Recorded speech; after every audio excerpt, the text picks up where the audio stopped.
حضرت ابن عمر اور ابو ہریرہ رضی اللہ عنہما دونوں فرماتے ہیں کہ ہم دونوں نے نبی کریم صلی اللہ علیہ وسلم آپ کو ارشاد فرماتے ہوئے سنا.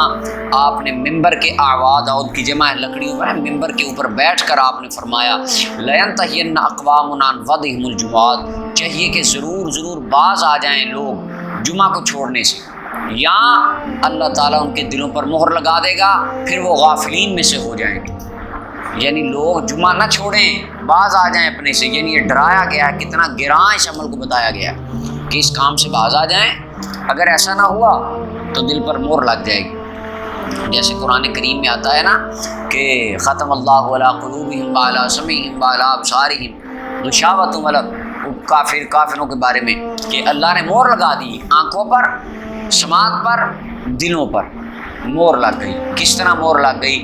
چاند انہوں نے اپنی آنکھوں سے ٹوٹتے ہوئے دیکھا، ایسے ہی ہے.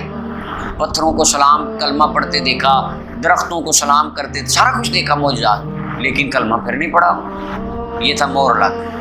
یعنی ہدایت سننے سے ان کی آنکھیں اندھی ہو گئی دیکھنے سے، اور ہدایت کی بات سننے سے ان کے کان بہرے ہو.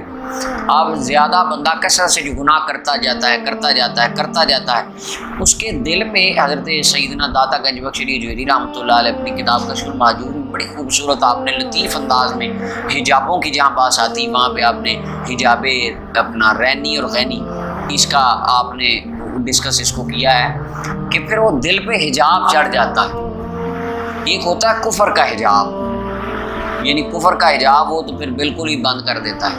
یہ کہ جو عام مسلمان کے دل پہ حجاب چڑھتا ہے اس سے ہوتا ہے کہ پھر بندے کا دل ہی نہیں کرتا کوئی خیر کا کام کرنے کا. یہاں پہ انہوں نے مولا علی قاری رحمۃ اللہ علیہ اس معنی کو بیان کیا ہے کہ خیر کے کام کرنے کی طرف، نیکی کی طرف جانے کا پھر دل، کیونکہ دل کالا ہو گیا، دل سیاہ ہو گیا. سفید کیسے ہوتا ہے؟